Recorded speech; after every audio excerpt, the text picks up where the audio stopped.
So for the last several weeks at Invitation, we have been walking through a series called Words from the Cross. And we've been looking at the final words that Jesus speaks into the world from the cross, things that are in his mind, things that are in his heart. And we begin with a prayer that Jesus prayed to his Father. Father, forgive them, for they do not know what they're doing. They don't get it. They're not seeing it clearly. They don't understand the grace and the truth in the way that I have come to bring. So would you just forgive them? And then he finishes his time on the cross with another prayer, saying, Father, into your hands I commit my spirit. And it comes from Psalm 31. Since you are my rock and my fortress, for the sake of your name, lead and guide me. Free me from the trap that is set before me, for you are my refuge. Into your hands I commit my spirit. Redeem me, O Lord, God of truth. And this was a prayer that Jewish children were taught from an early age, that every night before they went to bed, they would pray, into your hands I commit my spirit. And so everything that has unfolded during the day, everything that they have heard, everything that they have seen, everything that has shaped them, God, into your hands I commit my spirit. All that I am, my essence, I commit that to you. I'm not holding on to it anymore, but I am releasing it into your hands. And what I think is so powerful in this moment is that perhaps Mary and Joseph are the ones who taught Jesus this prayer, and then he is speaking that out loud in these moments of agony when his body is falling apart, his body has been so hurt and destroyed by humanity. He is crying out to his Father in heaven, into your hands I commit my spirit. But he's also doing it so that other people around him can hear. I think he wants to speak into the earth. This whole thing has never been in the hands of Pharaoh.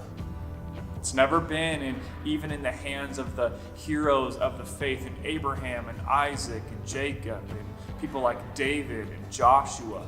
And then in the New Testament, people like Paul and Timothy, Silas, all of these heroes of our faith. It's never been in their hands. This story involves them, but the story's not about them. The story is about God, and God's the one that has been holding it from the very beginning of time. And so in the beginning, God has been holding this story, and then in the end, into your hands I commit my spirit. He's still holding the story into your hands. I commit my spirit. So it is one thing for us to be able to watch Jesus, to hear Jesus pray this prayer at the very end of his life. But it's another thing entirely for you and I to come to a place in our own lives, in our own story, where we're willing to pray it. Because sure, we can hear Jesus pray it, into your hands I commit my spirit, but it's a very different move on this Good Friday when we have our eyes on the cross, on the agony and the hurt and the suffering of Jesus, when we're seeing all of that unfold. It's one thing for us to hear him pray that, but it's a different thing entirely for us to come to a place in our own journey with God where we will say, into your hands I commit my spirit. This thing that has shaped me for such a long time, into your hands I commit my spirit. Something that somebody else has spoken over me, into your hands I commit my spirit. This thing that makes me feel really good about myself, my success, my accolades, the things that people like about me, the things that people see in me, into your hands I commit my spirit. And my worries for the future, the things that I don't know how it's all going to come together and how it's going to work out and what I'm going to do and what's going to unfold in the months and years to come, into your hands I commit my spirit.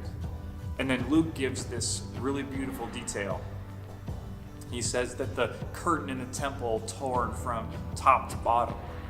And this was a curtain that separated the holies of holies from the holy place. And this is just a really powerful picture that there is an old way that is being divided, and there is a new way that is being unleashed in the earth. That Jesus on the cross gives one final sacrifice as the evidence that this is in God's hands, as the evidence that this is the way, this is the truth, this is the life, this is the grace that has come in the person of his Son, who can declare in front of the whole world, Father, forgive them, for they know not what they do. And he's the one that can declare, into your hands I commit my spirit. So on Good Friday, will you listen to him, or will you follow him?